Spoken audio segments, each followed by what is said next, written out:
Bonjour à tous, on se retrouve pour la vidéo de la rénovation de mon atelier. J'ai découpé cette vidéo en plusieurs parties parce que quand j'ai commencé à monter, j'avais 120 minutes, un truc comme ça, de vidéos complètes. Et je me suis dit, bon, ça, jamais ça passe sur YouTube. Les gens, ils vont pas du tout vouloir voir 120 minutes de vidéo. Ils vont pas vouloir voir un film sur la rénovation de l'atelier. Donc, je l'ai découpé en plusieurs parties. Dans cette partie-là, c'est la partie où je m'occupe du gros du rangement et de la préparation de la rénovation de l'atelier. Je vous ai mis de la musique sur les timelapses, donc c'est-à-dire quand j'ai accéléré le temps, parce que je me suis rendu compte qu'on entendait beaucoup ma respiration, mais et ça c'est pas du tout agréable à entendre, même pour moi qui ai monté, qui me suis tapé ça pendant des heures. Du coup je vous ai mis une musique d'ambiance pendant les périodes où je suis en accéléré. Alors bien sûr, la rénovation de cet atelier a été faite avec les moyens du bord, donc avec un budget très limité, et aussi une problématique de temps, parce que je ne voulais pas passer non plus 10 000 ans dessus. Donc ça justifie certains choix qui pourraient être assez douteux si jamais je l'avais fait chez quelqu'un d'autre et pas pour mon propre usage. Mais ça, je vous laisse la surprise de savoir de quoi je parle. Si vous voulez commenter par contre certaines choses et apporter des points d'amélioration, etc. sur comment j'aurais pu faire pour de vrai, pour ceux qui regardent et qui n'auraient pas encore d'idée comment ça marche vraiment ce genre de choses, allez-y, ne vous gênez pas, mais toujours de manière constructive. Sur ce, bon visionnage.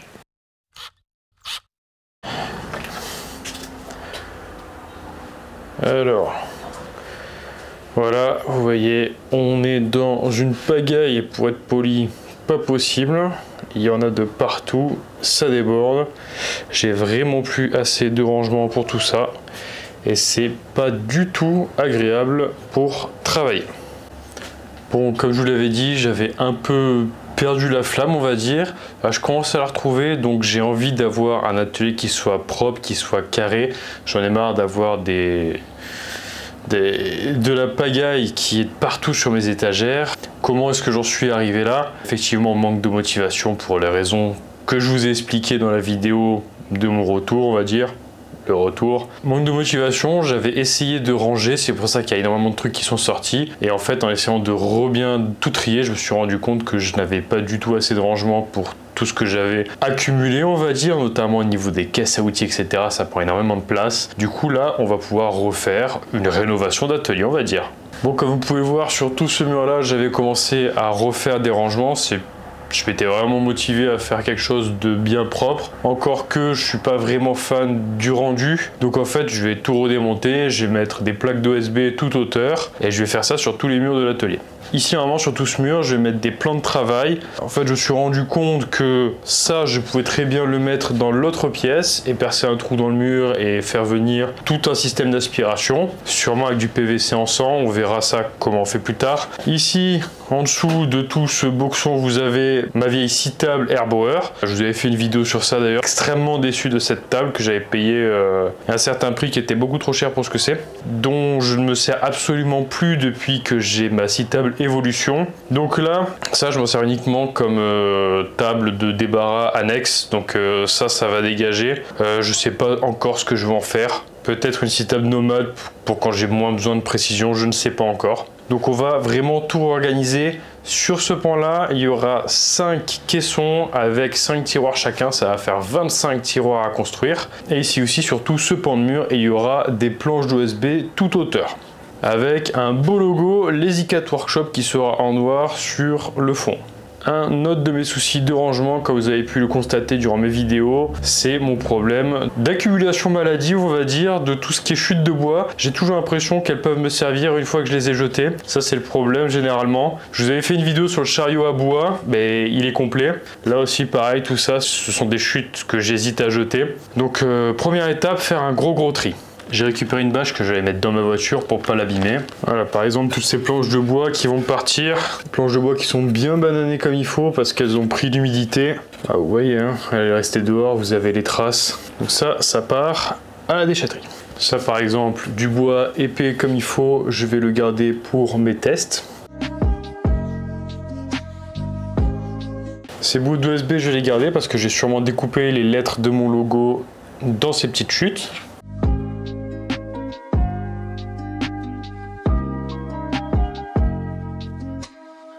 Et surtout quand on se baisse, on pense bien à fléchir les jambes et à faire attention à son dos.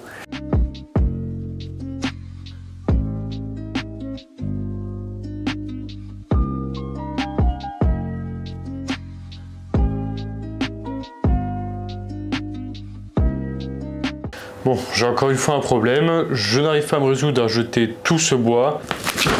Donc j'ai trouvé ces étagères, assez pratiques. Donc c'est Carrefour qui les vend. C'est pas le même modèle que celles que j'avais avant dans mon atelier. Elles sont toujours aussi peu chères. Elles sont à peine encore une fois, à 25 €. C'est pas pour leur faire de la pub, mais ce sont les étagères les moins chères que j'ai pu trouver à ce prix-là. Même celles de Lidl, les Parkside, sont plus chères. Donc je vais monter cette étagère et stocker mon bois dessus parce que, encore une fois, je n'arrive pas à me résoudre à le jeter. C'est bon, j'ai monté l'étagère. Alors elles sont différentes de celles que j'avais, comme je vous l'ai dit. Il y a plus d'étagères. Là où il y en avait que 5 sur les anciennes, là j'en ai 6 avec un support central. Le bois est légèrement plus fin au niveau des plateaux et il y a beaucoup plus de réglages en hauteur. Donc l'un dans l'autre, elles ont l'air un peu mieux que celles que j'avais avant. Et on est reparti pour le tri du bois.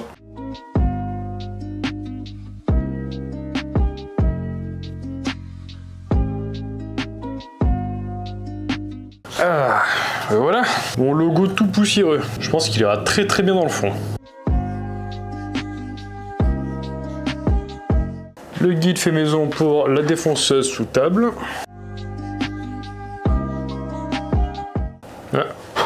Vous avez un exemple de projet jamais fini. Enfin, ça marchait mais pas ouf. Ça, c'était une ancienne voiture thermique radiocommandée. Je vous raconterai son histoire parce qu'elle est assez particulière un jour. Je vais remplacer par un moteur avec un support imprimé en 3D, moteur électrique avec le support pour les batteries lithium. Elle marchait, sauf que je devais la perfectionner et je l'ai laissée dans un coin. Un peu comme ce robot, qui est un robot hexapode, donc c'est-à-dire avec 6 pattes, et il y avait 24 servomoteurs, un truc comme ça. On peut voir que c'est un projet. Il a fonctionnouillé un peu et après je l'ai laissé en pause. Et il a pris la poussière. On commence à y voir un peu plus clair. Eh ben.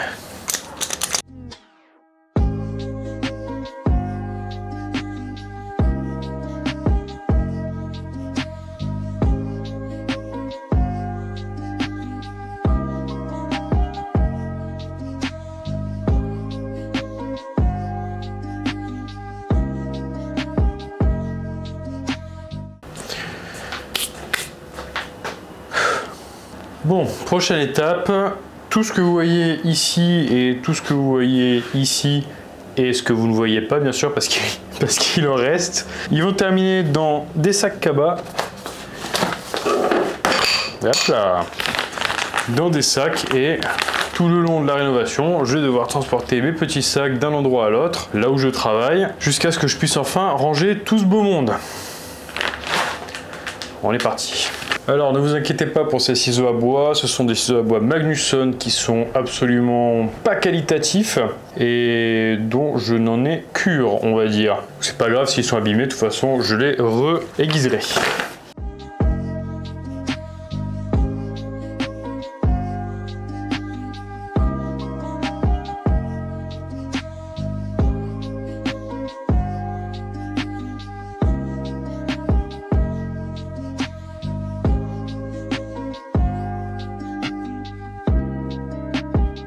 Regardez ce que j'ai retrouvé et que j'avais complètement oublié. C'est un prototype. Si vous pouvez voir bien ici. Voilà. Ça, c'était un prototype de machine que l'on met sur une scie table ou des choses comme ça et qui entraîne automatiquement les planches de bois pour qu'elles soient correctement amenées sur la machine. Alors bien sûr, tout se règle via, si ça marche encore, hop, tout se règle via ces molettes ici et ici pour la hauteur. Et c'est un prototype que j'avais commencé à faire et que je n'ai pas concrétisé. En théorie, il devrait marcher si jamais je mets des courroies à ce niveau-là.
Oh, il y a de la poussière.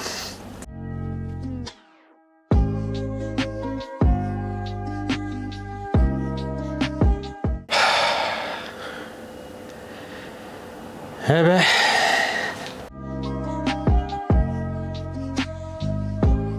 Quand il n'y en a plus, il y en a encore.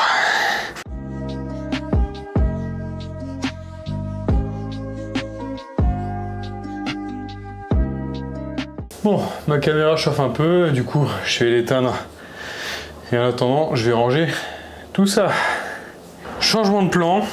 Ouais, faites pas attention à ça. C'est une vieille bâtisse, il y a le toit qui fuit un peu, j'ai rien trouvé de mieux. Donc, changement de plan, je pensais que j'allais pouvoir reprendre les murs le moins possible et pouvoir peindre par-dessus. Je vais vous les montrer. Voilà. J'ai gratté depuis tout à l'heure. Regardez-moi ça. Encore une fois, c'est un vieux bâtiment. Le problème, c'est surtout là-bas. J'ai le béton qui vient nu et j'ai quasiment un demi-centimètre de différence à chaque fois. Et j'ai rempli tout un sac cabas avec ce que j'ai gratté des murs. Donc pour l'instant, je mets les étagères comme je comptais les mettre après avoir repeint les murs, sauf que je vais pas peindre les murs, ça me demandait trop de temps. Je pourrais les plaquer en OSB comme je comptais faire sur le mur où ce sera mon arrière-plan, sauf que ça va me coûter beaucoup trop cher. Et je n'ai absolument pas les moyens pour ce genre de choses. Surtout si je veux faire une vraie rénovation. Ouais. Je préfère y mettre les moyens, donc je préfère attendre un peu. De toute façon, c'est juste des étagères à bouger si jamais. C'est moins embêtant que de plaquer un mur en OSB.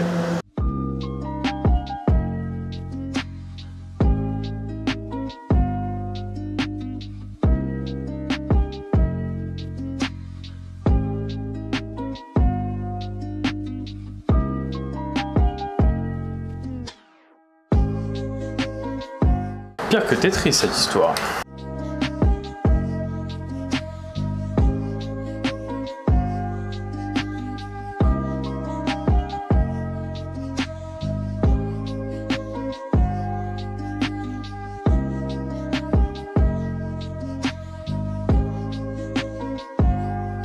Bon, allez, je vais ouvrir ma deuxième étagère qu'on va mettre dans le coin. Après, je vais pouvoir débarrasser un peu de tout le bazar.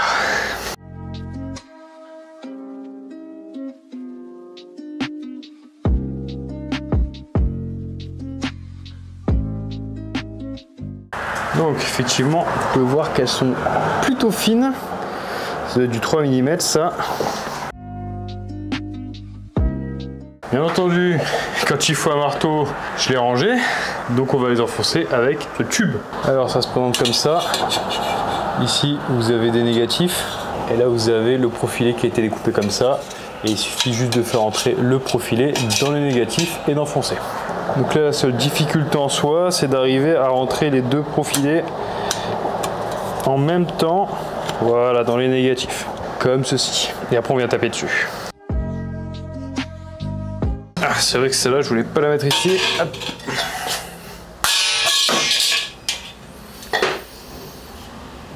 Aïe.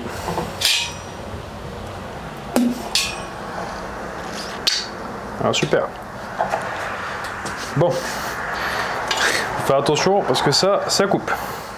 Bon allez, on va reprendre. Je suis allé à la salle pour me détendre un peu. J'ai fait un petit pansement. Ce qui s'est passé, j'ai essayé de mettre une traverse et en la sortant, il y a ma barre qui a commencé à tomber. J'ai essayé de la rattraper, sauf qu'en essayant de la rattraper, je me suis planté le doigt sur le bord qui est bien sûr pas usiné. Et comme ce sont des choses qui sont pressées et découpées à la machine par cisaillement, du coup c'est très tranchant sur certains points. En plus, je me suis fait mal pour rien parce que je ne voulais pas la mettre en bas à la base, cette traverse-là, et au final, je la mets en bas quand même.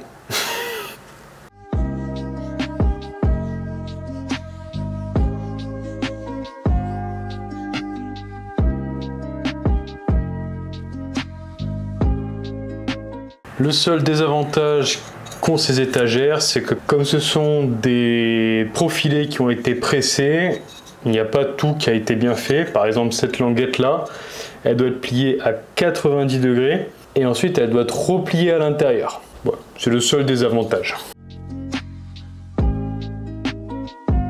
Donc chaque étagère est censée supporter 170 kg. Ça, ce sont les pièces pour faire la jonction entre l'étagère du bas et l'étagère du haut.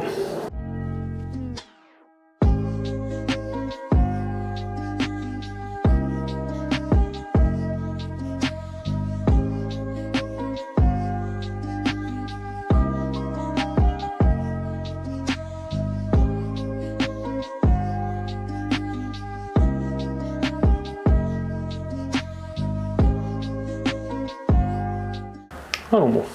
J'ai perdu mon tournevis.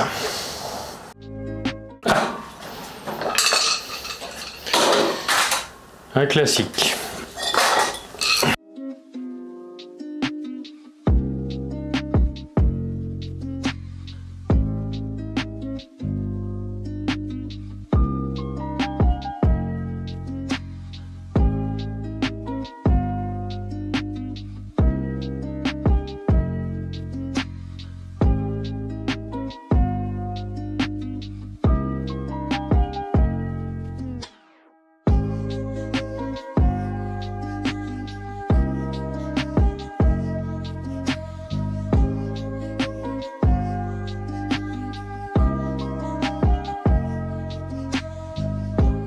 Et voilà, une étagère de plus.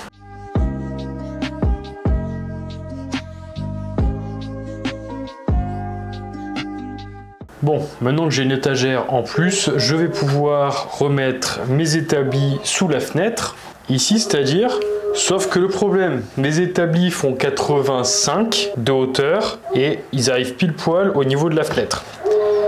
C'est-à-dire que j'ai 5 mm en trop à ce niveau-là. Du coup, ça veut dire que je vais devoir couper mes établis pour qu'ils arrivent à la bonne hauteur sous ma fenêtre.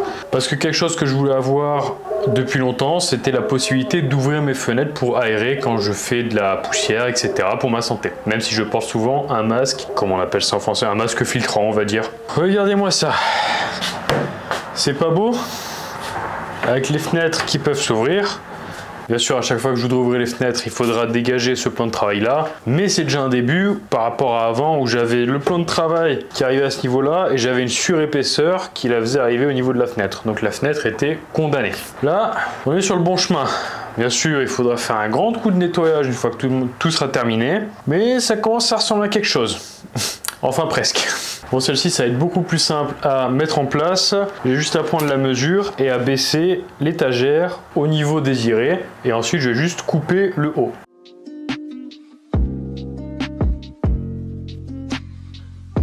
Bon, comme je vous l'avais dit, celle-ci, elle est un peu plus galère à régler en hauteur. Là, par exemple, je ne peux pas avoir de réglage intermédiaire par rapport à celle-ci.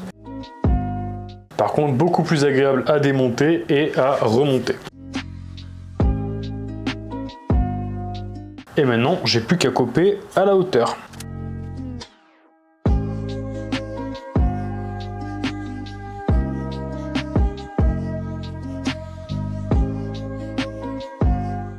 Et voilà.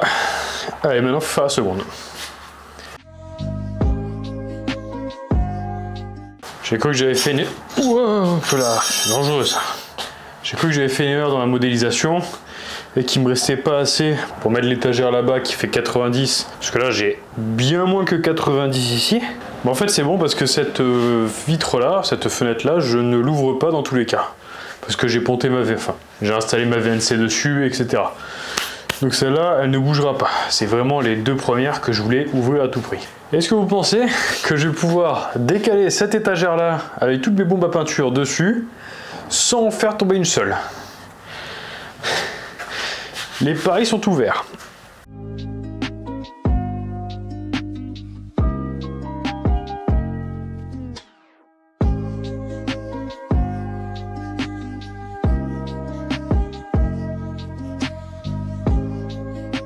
Tada! Bon, j'en ai fini pour aujourd'hui. Tout ce qui reste ici et là-bas, ce sont des choses mobiles que je peux dépasser assez facilement. Et je vais attaquer du coup, pour la prochaine fois, par le doublage en OSB de tout ce mur-là. Et le mur qui est là-bas ici aussi. Parce que là, c'est du semi-hauteur. Je veux que ça fasse toute la hauteur. Comme ça, je vais pouvoir passer des gaines électriques derrière, pouvoir tirer des prises correctement, etc. Et là, je pense qu'on sera bien. Cette vidéo est maintenant terminée. Merci beaucoup d'avoir regardé cette vidéo si jamais vous l'avez regardée jusqu'à la fin. Et même si vous l'avez zappé à moitié, c'est pas grave. Merci beaucoup quand même. Et on se dit à la prochaine.